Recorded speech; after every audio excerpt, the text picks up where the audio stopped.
till I come. Jestem z Jędrulem, który jest obecnie rezydentem klubu Ekwador. Mega odnosi sukcesy, zasięgi rosną w górę. Coraz więcej ludzi przekonuje się do DJ-a Jędrula. Powiedz mi, skąd pochodzi twój sukces i jak to się wszystko zaczęło? Jak się tutaj znalazłeś? Wiesz co, to już taka sprawa bardziej złożona chyba. No dużo czynników się na to złożyło, żeby to wyglądało tak, jak teraz to wygląda, wiesz. Nie ma co się oszukiwać, że to miejsce, w którym teraz jesteśmy, zaowocowało tym, że wygląda to tak, jak wygląda. Dzięki temu miejscu tak naprawdę miałem opcję, żeby się wybić. Nie ma co się oszukiwać, Ekwador ma nieziemskie zasięgi, a przede wszystkim to jest legendarne miejsce, które każdy zna w Polsce. No.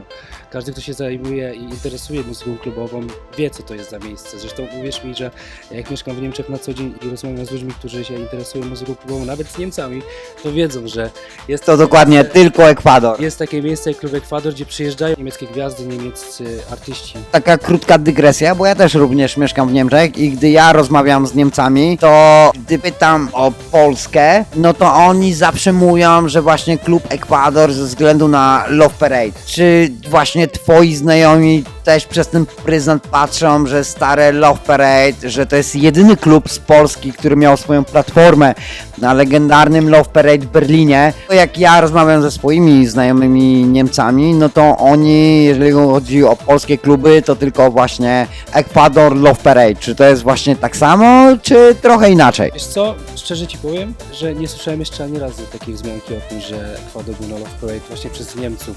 Nie słyszałem jeszcze, mimo że naprawdę z wieloma rozmawiałem na ten temat. Bardziej znają Ekwador pod tym względem, że dużo tych właśnie niemieckich artystów, którzy grają również na niemieckich tych starych imprezach, jak Outside World, nie wiem czy kojarzysz, na pewno kojarzysz. To też są takie wydarzenia, gdzie gra się właśnie tę starą muzykę, te stare częsy i oni właśnie kojarzą tych DJ, którzy tam grają, że przyjeżdżają też do Ekwadoru. Wracając jeszcze do tamtego wątku, bo nie do końca to wszystko opowiedziałem z tym Ekwadorem i z tym, jak to się zaczęło rozkręcać z tym moim sukcesem, wiesz, Ekwador to wiadomo, to był taki punkt kulminacyjny i nadal jest, za co jestem bezgodnie wdzięczny, bo nie ma się oszukiwać. Tak jak Grzej już wcześniej wspominał, wziąłem się znikąd, wziąłem się tak naprawdę z live transmisji, bo dzięki live transmisjom dotarłem tutaj, zostałem zaproszony i coś pięknego.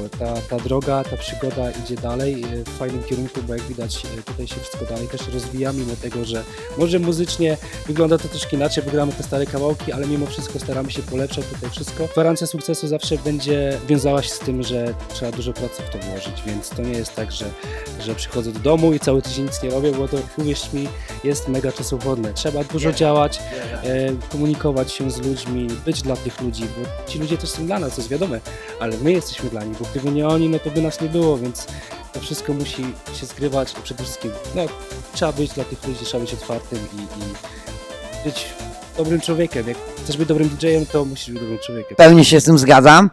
Powiedz mi, czy masz jakieś życzenia na 27 urodziny klubu Ekwador dla tego miejsca, dla właścicieli, dla klubowiczy, dla artystów, którzy tu zagrają? Wiesz co, wytrwałości, cierpliwości przede wszystkim, bo w dzisiejszych czasach no nie jest łatwo, sam dobrze wiesz, opłaty, trendy, też demografia jak najbardziej też coraz niżej schodzi, więc tych klubowiczów zamiast przybywać, niestety ubywa. Czyli my tego nie zauważamy za bardzo, bo każda impreza u nas jest dobra i parkiet jest wypełniony, cały klub jest wypełniony, że ciężko się czasami przedostać z jednej strony na drugą, ale jest tak, że no, w innych klubach idzie to zauważyć, że jednak jest coraz mniej tych klubowiczy ze względu na to, że niestety już tak naprawdę tych młodych ludzi, którzy mogliby przychodzić do tej imprezy, brakuje, więc życzę jak najwięcej cierpliwości, wytrwałości w tych czasach, zdrówka, żeby nasze szefostwo się trzymało jak najlepiej, miało cały czas takie mega pomysły na te imprezy, które ma, bo no, robią to niesamowicie. Trzeba przyznać, że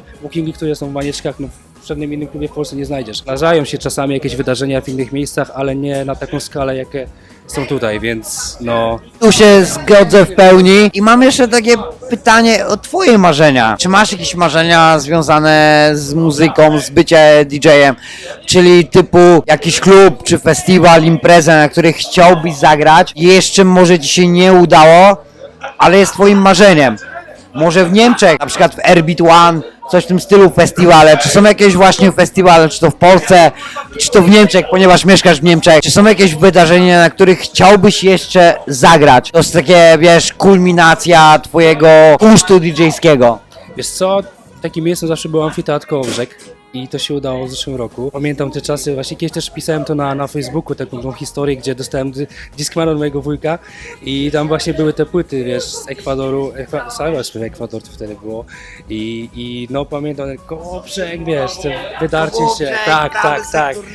I uwierz mi, tych filmików też się naoglądałem za dzieciaka i to było właśnie to miejsce, w którym zawsze chciałem zagrać i z tego jestem naprawdę dumny, że mi się to udało, a tak na dzień dzisiejszy powiem Ci szczerze, nie mam parcia, wiesz, nigdy nie miałem parcia na cokolwiek i nie musiałem niczego robić. Dzisiaj tak jest, że ja nie muszę. Ja mogę, ja chcę, oczywiście, ale ja nie muszę, wiesz, nie za wszelką cenę, nie kosztem nerwów i tak dalej, ale miejsce, w którym chciałbym zagrać, bez wsparcia jak zawsze, to jest właśnie Parada Wolności w Łodzi. Tam bym chciał zagrać. Chciałbym to poczuć, zobaczyć ten klimat. Chętnie, wiadomo, Love Parade w Berlinie. A tu, przepraszam, że cię przerwę, od 2 lat próbuję namówić klub Ekwador na wystawienie ponownie swojej platformy. Może w końcu się uda namówić Bartka, ale od 2 lat próbuję namówić klub Ekwador na wystawienie ponownie swojej platformy, żeby wystawili swoich DJ i tak dalej. I uważam, że Ekwador był wielokrotnie ogromną skocznią, platformą do kariery dla wielu osób. Ja też, gdyby nie Ekwador, nie byłbym w tym miejscu co teraz. I myślę, że właśnie ty, DJ Quiz, DJ Cyprex, byście się idealnie nadawali do takiej platformy właśnie na Love Parade. Chciałbyś zagrać na platformie Ekwadoru na Love Parade, gdzie to organizuje Dr. Motte? Tak, no oczywiście, stary, to było, wiesz, przeszło 20 lat temu. I zrobić to jeszcze raz, tak jak zrobiliśmy to z amfiteatrem, to by było coś pięknego i myślę, że jest to do zrealizowania jak najbardziej, bo nie ma rzeczy niemożliwych. Są rzeczy, które są skomplikowane do zrealizowania, ale to idzie zrealizować. Tym bardziej, że można wykorzystać też to, że gadam po niemiecku, bo mieszkam w Niemczech. Jest opcja, wiesz, już Ci powiem, że w ostatnim czasie też się dużo rzeczy tutaj pojawiło, które były kiedyś i powracają, właśnie ten amfiteatr. Teraz w tym roku jeszcze będziemy na Amsterdam Dance Mission robili autobusy, co też powraca, bo od korony tego nie było, przed koroną były autobusy londyńskie, więc też coś wraca, staramy się wracać do tych korzeni, żeby naprawdę ludzie, którzy tutaj przyjeżdżają, poczuli się faktycznie 20 lat temu, żeby, wiesz, poczuli się młodzi, tak jak kiedyś, żeby zobaczyli, że faktycznie w tym miejscu się czas zatrzymał, że jest wszystko po staremu, mimo że wiadomo, dużo rzeczy się pozmieniało. Samo to, że ja tutaj jestem, to już też jest dużo zmiana. Na pozytywną. Ja powiem szczerze, taka dygresja. Czy ty, czy DJ Cyprex zaczynaliście właśnie od live streamu i trochę od Wixy? No byliście trochę kojarzeni jakby z tą branżą przez te live streamy. Ja szczerze mówiąc, z ręką na sercu, bardzo ostrożnie do was podchodziłem. Nie wiedziałem, w jakim kierunku idziecie. Czy to będzie taka typowa Wixa i tak dalej. Ale przez pryzmat czasu ja mówię, warto was śledzić, warto was słuchać i naprawdę jesteście fantastycznymi osobami, fantastycznymi artystami, fantastycznymi DJ-ami i naprawdę robicie fajne rzeczy. Wiesz, cieszę się, że ktoś taki jak ty docenia to rzecz, wiesz. Ja Ci powiem, że nie ocenia się książki po okładce, bo tak jest, wiesz, to, że ktoś tam wywodzi się z innego kierunku muzycznego, nie oznacza to, że nie może się odnaleźć w czymś innym. Więc myślę, że to jest na plus, że DJ potrafi się odnaleźć w różnych kierunkach muzycznych, bo potrafi się dostosować do danej sytuacji na parkiecie, do danego miejsca, wiesz jak to jest. Ja jestem Stara Gwardia. Ja wychowałem się na DJ-ach typu właśnie DJ Quiz, DJ Stone i tak dalej. Ludzie, którzy grali, wiesz, trance, techno, typowe gatunki. To się zmieniło. No, wszystko się zmienia. Ale posłuchałem wiele razy was na żywo i totalnie uważam, że każdy powinien dać wam szansę, ponieważ jesteście przyszłością. Cypek już troszkę starszy jest. Ja się śmieję. Przepraszam, Krystianie, żebyś się tutaj nie poczuł źle. Nie no, wiesz, ja Ci powiem, że trzeba na luzie do takich rzeczy podchodzić. Zawsze trzeba spojrzeć na to w ten sposób, że tutaj DJ, którzy byli przed nami, no robili robotę. To trzeba przyznać, no Insane czy Drum, czy też Chris, o którym wcześniej wspominałeś. Wiesz, no to była liga, nie ma co się oszukiwać, no mieli naprawdę dyspozycję do tego, co tutaj robili, więc stary, trzeba też tych klubowiczy zrozumieć, że byli przyzwyczajeni do jakiegoś poziomu i teraz przyszliśmy my. To już jesteśmy 4 lata w sumie tutaj i już wielu ludzi się do nas przyzwyczaiło, ale wiesz, te początki no jednak były ciężkie i ja razem z Cybeksem podchodziliśmy do tego na luzie i wiedzieliśmy, że nasz czas w końcu przyjdzie, bo dla ludzi to też był szok, nie? Tym bardziej, wiesz, Cybeks wywodził się tam bardziej z tej Wixy.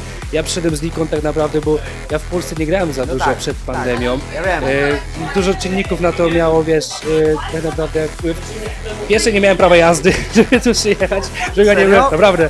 Druga nie byłem też aż tak bardzo znany, a trzecia też byłem rezydentem i dalej jestem w sumie na polskich imprezach w Niemczech i ja miałem kalendarz tak czy siak Do zawalony. tego zaraz przejdziemy. Więc wiesz, ja się bardzo sporadycznie pokazywałem w Polsce, nie? I jak już grałem, to grałem klubowo, nie? Bo grałem klubowo, jakieś tam stawki retro też były, bynajmniej chociaż te motywy retro z innym może dropem, jakieś odświeżenia, takich teraz do dzisiaj nawet czasami gram, ale tak typowo to tak nie było, więc wiesz, więc to chociaż tyle. A na live transmisjach miałem tą możliwość, wiesz, grania tego co chcę, nie? Bo tak było, wiesz, w pewnym momencie jak się te live transmisje pojawiły też tak spontanicznie, bo mówię, siedzę w domu, no to zacznę coś grać, tak jak reszta. I była jeszcze ta opcja taka grania tych live transmisji charytatywnych, bo ja dużo charytatywnie się udzielałem. Teraz troszkę mniej, bo nie mam aż tak bardzo czasu, ale też do tego powrócę jeszcze. I wiesz, i grałem te live charytatywnie i wiesz, mówię, dobra, to chociaż będę grał to, co chcę grać i to, co mi sprawia największą taką satysfakcję i radość, wiesz. No i tak grałem sobie te retro, wiesz. Tematy z maniaczek wiadomo, dużo wyciągałem też z Energy 2000, bo na Energy Mixach też się wychowałem, więc wiesz, czasami na czerwonej sali lubię wyciągnąć troszkę hands-upu. Wychowaliśmy się na tej samej muzyce, na tych samych płytach. Stary, no, DJ Hubertus, DJ Tomas, Tak. wiesz, pytajcie na kolejnym Energy Mixie, normalne. Tak samo na płytach z Ekwadoru co tutaj były, wiesz, jeszcze te płyty to nawet Hazel z drumem nagrywali, czy pamiętasz? Wiesz co chodzi, ja nie miałem oryginałów, ale miałem te skopiowane na płycie białej, taka Omega jeszcze, więc wiesz, słuchało się tego, nie? Wychowało się na tym, mimo tego, że nie miałem tej możliwości przyjechania tutaj na żywo, przeżycia tych czasów, bo no byłem za młody, ale słuchałem tego cały czas, więc wiesz, troszkę to też we mnie siedzi, o tak. Dobra, dzięki.